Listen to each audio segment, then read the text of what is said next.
Rarely does a single car model continue production for 3 decades. And yet, that is exactly what happened with the Mark II Jetta in China. I've talked about how VW pretty much took over China's passenger car market beginning in the 80s. And while the VW Santana, the first VW in China to begin production, was a popular car, the Jetta was an icon. It was so popular that it did not stop production all the way up until 2013, 22 years after it was first produced in China, and over 30 years since it came into being in Germany. Today, we're diving into the life of the Mark II Jetta in China and how in the world it lasted for so long.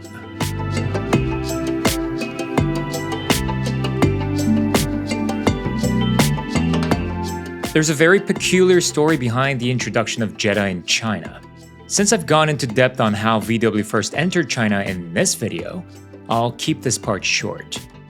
After creating their first joint venture with SAIC, Volkswagen decided to form a second joint venture with FAW. The outfit started out with producing the Audi 100, which was soon followed by the Jetta. But FAW did not have the necessary tools and factory lines to mass produce the Jetta at the time. The solution? Go to the country that has such a factory, pack it up in wooden crates, ship the whole thing over to China, unpack it, and reassemble the whole factory again. Simple, right? And yes, it was literally that simple. In the late 1980s, the Chinese disassembled the Westmoreland factory in Pennsylvania.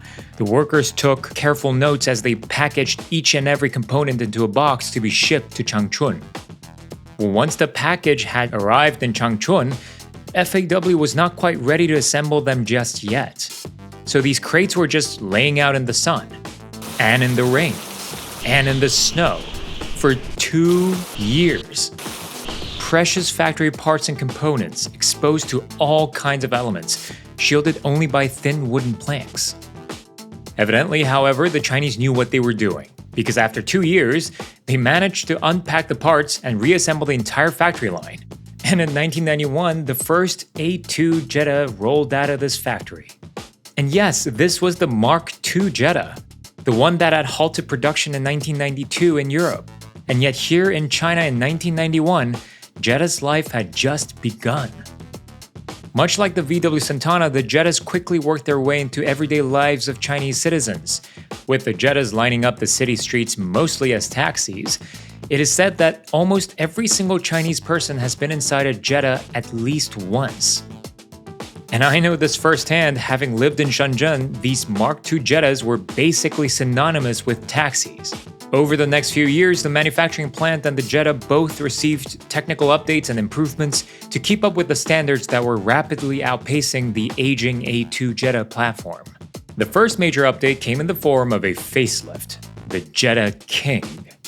The production of the Jetta King was fully localized within China, an immense advancement in manufacturing capabilities, as they had been importing knockdown kits just a few years earlier. The new (not so new) Jetta was fitted with an updated exterior, borrowing visual motifs from the B4 Passats.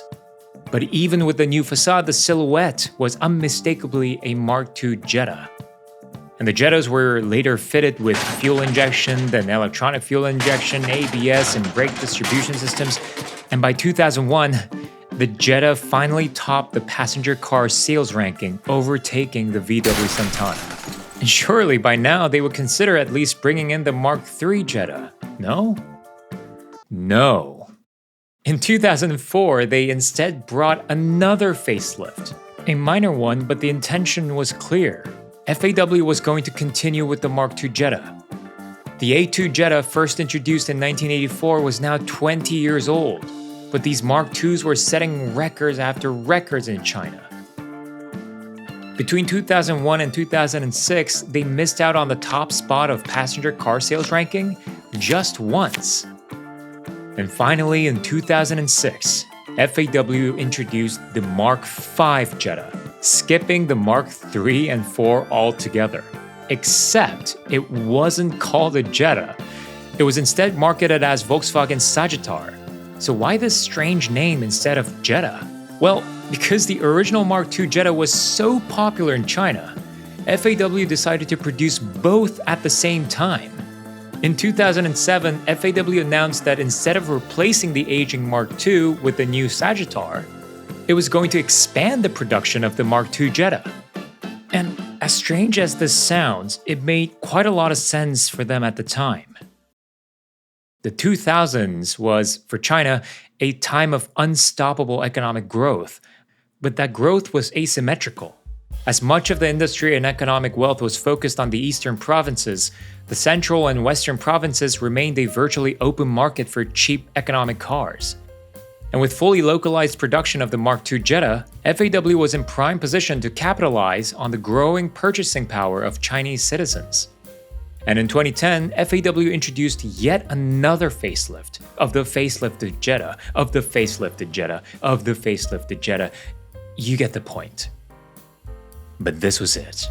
The last of the A2 Jetta, the grand finale. The Jetta Pioneer.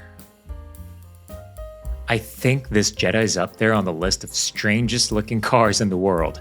It is an amalgamation of a 1980s boxy silhouette and 2010's clean visuals that gives off this funky alternative future vibe.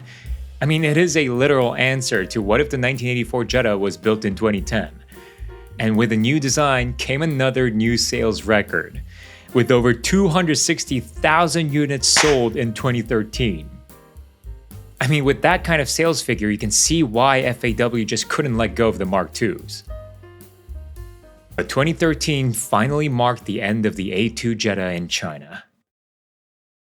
After 2 million Mark II Jettas, it was finally time to move on to the new Jetta. Except it wasn't a Jetta. I mean, it was in China. You see, this new Jetta was based on the PQ25 platform, like the new Santana and the Skoda Rapid. And the Europe spec Jetta at the time, the Mark VI Jetta, was still being sold under the Sagittar nameplate, which used a PQ35 platform. The new Jetta was introduced as an evolution to the much-beloved outgoing Jetta Pioneer and attempted to capture the loyal Jetta fans of China. But unfortunately, the rising competition and loss of perceived durability among the taxi drivers slowed the sales. In 2017, this new Jetta also received a short-lived facelift, marketed as the new Jetta 2017, but it was never able to capture the national sensation the original A2 had caused. And as the Sagittar carried the baton of the Europe spec Jetta, the Chinese Jetta could have ended its life here. But it didn't, because it became its own company. Yes, in China, Jetta has become its own independent brand. It currently has a lineup of 5 distinct cars, all sharing the Volkswagen platforms. With a total sales of 120,001 vehicles under the Jetta brand in the year 2024, it puts into perspective how popular and successful the original A2 was, which had sold over 200,000 a year in its prime. But the fact that a spin-off brand based on a single car model to hold the top spot in its respective segment is an impressive feat. It truly speaks to the level of recognition and status the name Jetta has on the general Chinese population.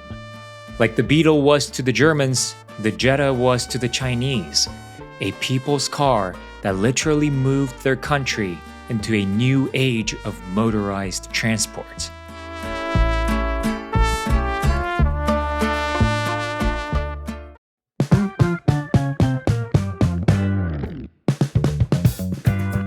Thank you for watching this video. It's really intriguing to see this proliferation of restoration of the old A2 Jettas and the tight communities that have formed around these classic VWs in China.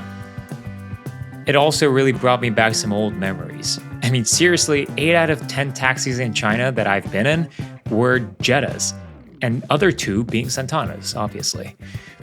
Anyway, if you've enjoyed this video, please consider leaving a like and subscribe. It helps me. It really helps a lot. And I'll see you on the next one.